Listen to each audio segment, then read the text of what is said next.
शिवम त्यागी हमारे साथ जुड़े हुए हैं। शिवम, अब क्योंकि देखिए विपक्ष इस मामले में पूरी तरीके से आपकी घेराबंदी कर रहा है, शुभ्रांश राय तो सीधे सीधे सेबी चीफ की नियुक्ति तक पर सवाल उठा रहे हैं और कह रहे हैं कि जेपीसी की मांग अगर की जा रही है तो सरकार को किस बात का डर है, वो क्यों आखिर इस मामले पर आगे नहीं बढ़ रही है।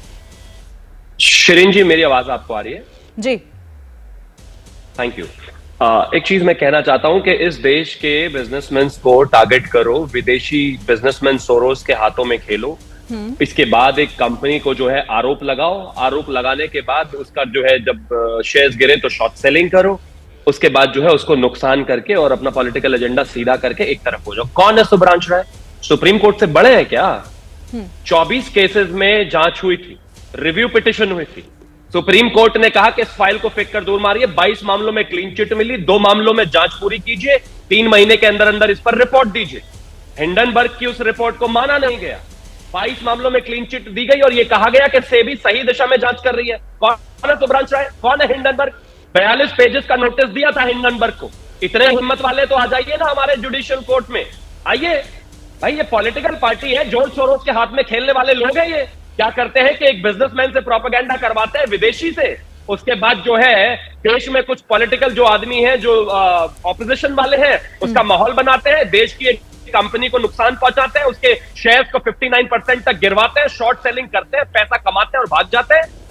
सुप्रीम कोर्ट देगा इस देश में वर्डिक्ट और कोर्ट देगा इस देश में वर्डिक्ट, अगर कोर्ट भी दे कोई अगर देगा भी तो कौन है शुभ्रांश राय भाई? और अब आगे आता हूं, विषय बहुत साफ है।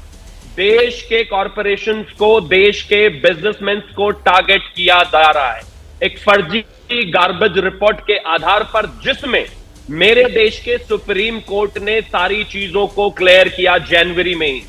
तो अब अगर शुभ्रांश राय क्या कहते हैं या इसके अलावा अगर मैं बात करूं तो संजय सिंह क्या कहते हैं या राहुल गांधी क्या कहते हैं, इस बात का कोई रेलेवेंस ही नहीं रह जाता। नहीं, लेकिन आप विपक्ष को नकार नहीं सकते ना।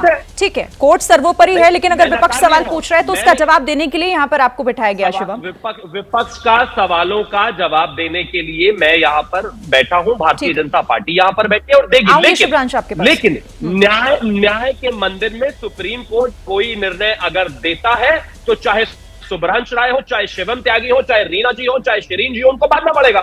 मैं हिंडनबर्ग को नहीं मानूंगा, मैं सुप्रीम कोर्ट को मानूंगा। ठीक है, सीधी ठीक है, चलिए इस पर हम बात करेंगे। एजेंडा में देश के बिजनेसमैन को निशाना बनाया जा रहा है। ठीक है, ठीक है, चलिए इस पर मैं बात करूंगी। रीना गुप्ता जी भी हमारे साथ है, लेकिन पहले सर मैं एक बार फिर से आपके पास आऊंगी। हमारे साथ मार्केट एक्सपर्ट अरुण केजरीवाल है। अरुण जी, जो यहाँ पर विपक्ष सवाल खड़े कर रहा है, नियमों का उल्लंघन और जिस तरीके से अब इस मामले में सरकार की भूमिका पर भी सवाल उठाया जा रहा है, सर इस पर आप क्या कहेंगे?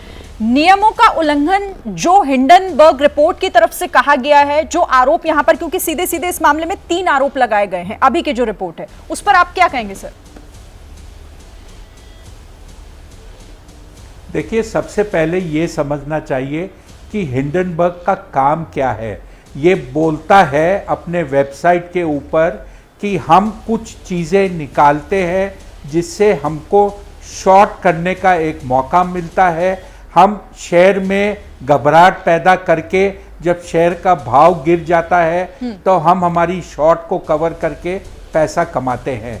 ये एक अपॉर्चुनिस्टिक फंड है जिसका मकसद शेयर को गिराकर पैसा कमाने का है।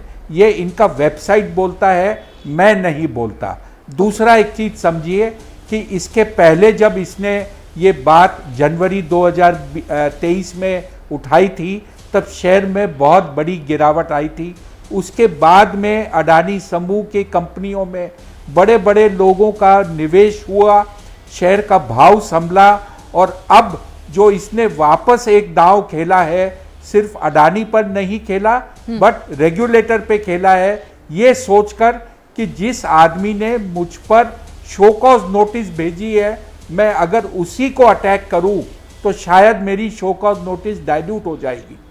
ये चीज़ इस बार नहीं होगी, क्योंकि मेरे ख्याल से भारतवर्ष के शेयर बाजार के जो निवेशक हैं, जो कंपनियां हैं, उन्हें समझ में आया है कि अगर हम एकजुट नहीं रहेंगे तो इस टाइप की अपॉर्चुनिस्टिक जो फंड होते हैं वो हमारी कंपनियों को खोखला करके बिना मतलब का पैसा बना के हमें कमज़ोर करेंगे।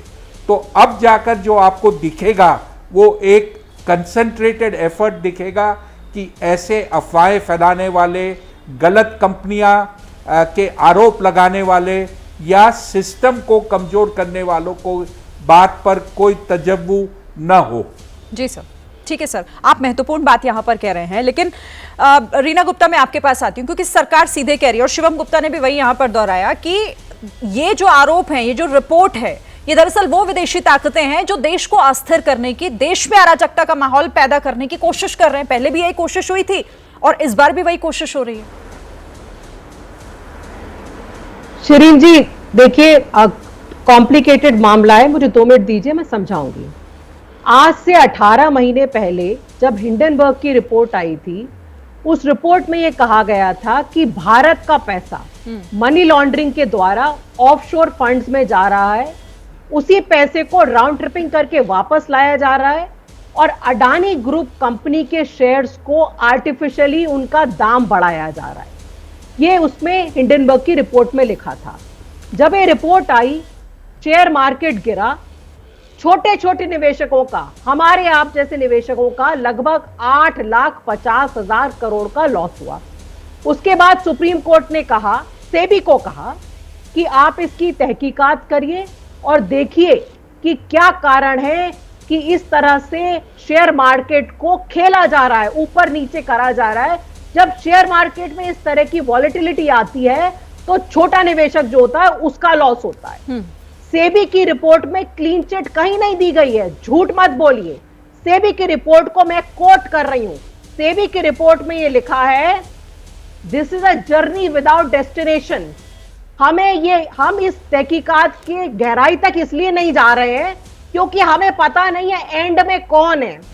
एंड में खुद सेबी की चीफ खड़ी हुई है। सेबी की रिपोर्ट में लिखा है, we suspect wrongdoing but we are unable to pinpoint violation.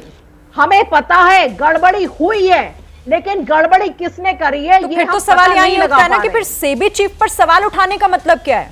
अगर वो अपनी रिपोर्ट में इसी का जिक्र कर रहे हैं तो फिर सेबी चीफ क्यों इसमें घेराबंदी उनकी की जा रही है? अरे यही तो मैं बोल रही हूं मैम कि जिस संस्था को तहकीकात करनी थी उसकी चीफ ने ही उन फंड्स में इन्वेस्ट किया था।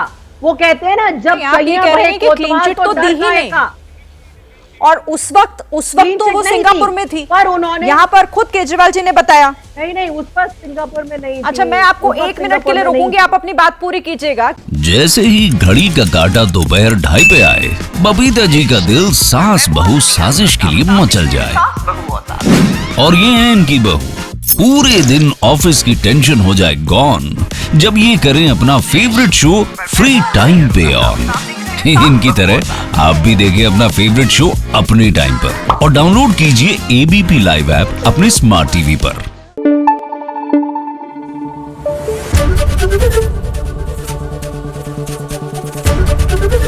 एबीपी न्यूज आपको रखे आगे।